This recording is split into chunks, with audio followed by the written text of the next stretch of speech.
Terima kasih telah mampir di channel Andre ADJ. Terlepas dari mitos atau fakta dari cerita atau kisah ini, saya mohon maaf apabila ada kesamaan nama tempat yang tidak sesuai dengan versi sejarah yang Anda temukan. Selamat mengikuti kisah-kisah di channel ini. Jangan lupa subscribe, like, and comment, agar cerita selanjutnya bisa Anda dengarkan. Nyi Blorong, sang Panglima Laut Selatan yang cantik jelita dan bisa bikin seseorang kaya. Dibanding Nyi Roro Kidul, nama Nyi Blorong mungkin tidak lebih terkenal.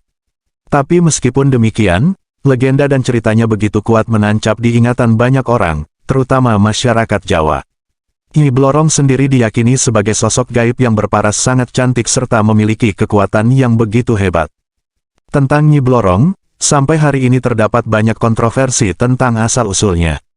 Ada yang mengatakan jika sosok ini merupakan bawahan atau panglima Nyi Roro Kidul. Tapi, ada juga yang mengatakannya sebagai penguasa Laut Selatan alias Nyi Roro Kidul sendiri. Berbicara kekuatan, sosok satu ini diyakini bisa memberikan kekayaan yang luar biasa. Masih tentang tokoh legenda yang cantik itu, berikut adalah fakta-fakta soal Nyi Blorong yang mungkin belum pernah kamu ketahui. Kecantikan luar biasa Nyi Blorong. Tak hanya Nyi Roro Kidul yang sering digambarkan sebagai sosok wanita cantik, Nyi Blorong pun demikian. Dari cerita yang ada, banyak orang yang menganggap sosok ini begitu jelita dengan pesona yang luar biasa. Bahkan seumpama Nyi Blorong adalah manusia dan hidup di tengah-tengah masyarakat, maka sudah pasti ia akan jadi rebutan. Sosok Nyi Blorong yang cantik image sos, sama seperti Nyi Roro Kidul, Nyi Blorong juga dipercaya menyukai hal-hal yang berwarna hijau. Makanya, dalam setiap penggambarannya, sosok ini sering diilustrasikan berpakaian hijau. Oh iya, masih soal kecantikan.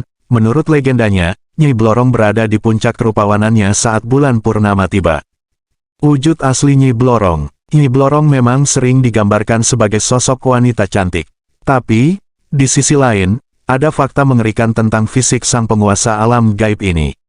Ya, hal tersebut tak lain adalah setengah tubuhnya yang ternyata ular. Jadi, secara keseluruhan, Nyi Blorong ini berwujud manusia setengah ular. Tidak diketahui kenapa Nyi Blorong berwujud seperti ini. Namun, masyarakat setempat sering mengasumsikan sosoknya seperti itu. Ada yang mengatakan jika wujudnya yang separuh ular itu mewakili simbol Nyi Blorong sendiri, yakni cantik tapi mematikan. Sesuai dengan tugasnya sebagai penyesat umat manusia kalau menurut berbagai sumber. Nyi Blorong yang sesungguhnya serta asal-usulnya. Nyi Blorong sendiri selama ini dipercaya sebagai salah satu panglima terkuat di kerajaan lautnya Nyi Roro Kidul.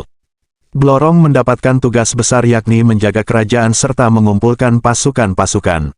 Makanya, Nyi Blorong dianggap memiliki banyak sekali pengikut gaib. Selain dianggap panglima, banyak pula pendapat yang mengatakan jika Nyi Blorong adalah sosok Nyi Roro Kidul sendiri. Sering dikaitkan dengan sosok Nyi Roro Kidul image sos, kalau berbicara asal-usul Nyi Blorong, ada beberapa versi yang beredar tentang itu. Ada yang mengatakan jika Nyi Blorong merupakan putri seorang raja. Namun, versi lain bilang jika sosok satu ini merupakan putri dari Sang Ratu Kidul sendiri. Tidak diketahui sampai kini mana yang merupakan kisah sebenarnya. Pesugihan Nyi Blorong. Nyi Blorong tak hanya dikenal akan kecantikan, tapi juga tentang kemampuannya membuat manusia menjadi kaya raya. Konon katanya, Nyi Blorong bisa menjadikan seorang manusia dengan tiba-tiba saja memiliki harta yang jumlahnya tak karuan. Namun, untuk itu harus ada yang namanya ritual pesugihan. Tumbal Nyi Blorong. Tak ada syarat atau apapun, hanya cukup menghambakan diri kepada Sang Nyi, maka seseorang sudah akan bisa mendapatkan harta-harta yang berlimpah. Namun, katanya kekayaan ini tidak kekal melainkan ada masa aktifnya. Dan untuk memperpanjang, seseorang harus menyediakan tumbal. Ngerinya pesugihan si Panglima Ratu Kidul. Meskipun memberikan kekayaan yang luar biasa, namun di sisi lain pesugihan Nyi Blorong ini sangat mengerikan dan berisiko. Ya, untuk bisa terus kaya, seseorang harus menyediakan tumbal-tumbal. Tak harus dari keluarga, bisa orang lain bahkan diri sendiri kalau sudah tidak punya waktu. Ngerinya tumbal Nyi Blorong image sos, tak sampai situ, orang-orang yang bersekutu dengan Nyi Blorong dipercaya takkan pernah bisa lepas.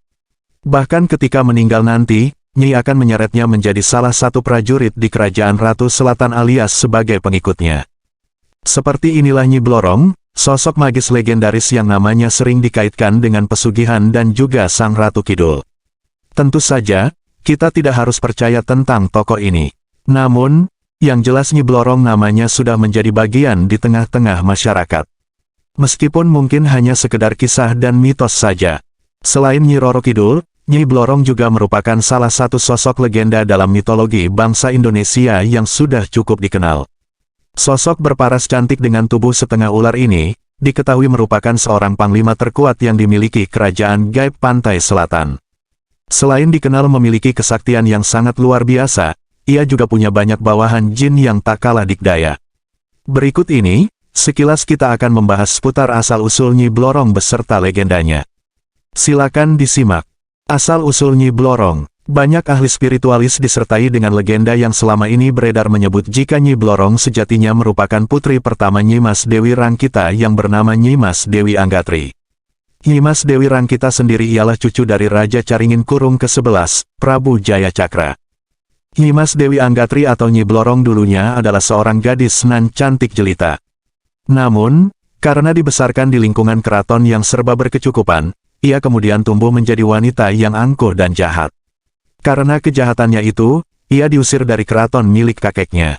Ia kemudian mengasingkan diri di hutan selatan dan dimulailah kisah asal-usul Nyi Blorong ini. Mendengar cerita dan kisah hidupnya, Nyi Roro Kidul kemudian merasa iba. Kanjeng Ratu Kidul kemudian mengangkat Nyimas Dewi Anggatri menjadi anaknya dan menganugerahkan kesaktian siluman ular padanya. Nyi Roro Kidul pun merubah nama si gadis yang tadinya Nyimas Dewi Anggatri itu menjadi Nyi Blorong. Pada mulanya, Nyi Blorong hanya dianggap sebagai gadis biasa, namun karena kepiawaiannya dalam memimpin, berperang, serta bekal kesaktian ularnya, Nyi Roro Kidul kemudian memberikan kepercayaan padanya untuk menjadi pemimpin batalion dalam satuan prajurit yang dimiliki kerajaan. Seiring dengan keberhasilannya dalam memimpin, Nyi Blorong secara bertahap kemudian dipercaya menjadi panglima tertinggi dalam pertahanan keraton Kerajaan Pantai Selatan. Mitos lain menyebut jika saat bulan purnama, kesaktian dan kecantikan Nyi Blorong bakal mencapai puncaknya.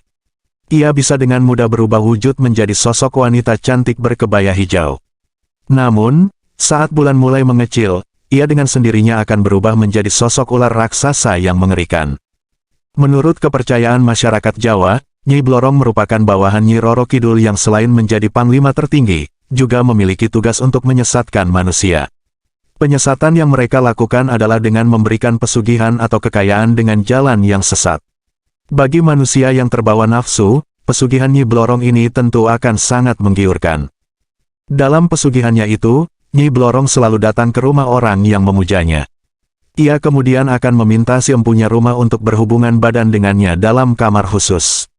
Dalam kamar tersebut, si empunya rumah akan melihat Nyi Blorong dalam wujud gadis cantik, namun jika ada yang mengintip, mereka akan melihat si empunya rumah tengah berhubungan badan dengan seekor ular raksasa. Setelah melakukan ritual berhubungan badan, Nyi Blorong akan pergi dengan meninggalkan beberapa keping emas yang sebetulnya merupakan sisik ular miliknya. Sebagai ganti dari kekayaan yang diperolehnya dengan mudah, si empunya rumah memiliki kewajiban untuk memberikan tumbal anggota keluarganya. Seseorang yang ditunjuk menjadi tumbal akan mati dengan penyebab yang ada-ada saja. Adapun tumbal tersebut bagi sebagian spiritualis akan diambil dan digunakan sebagai budak di Kerajaan Pantai Selatan. Nah, itulah sekilas tentang asal-usul Nyi Blorong beserta legenda pesugihannya yang mendunia. Semoga dengan membaca artikel ini kita semua bisa sadar dan menjauhi jalan-jalan maksiat yang memang sedemikian rupa dibuat indah oleh para setan. Wallahualam bissawab. Terima kasih telah mengunjungi channel ini, semoga bisa bermanfaat dan dapat mengikuti kisah-kisah di channel ini selanjutnya.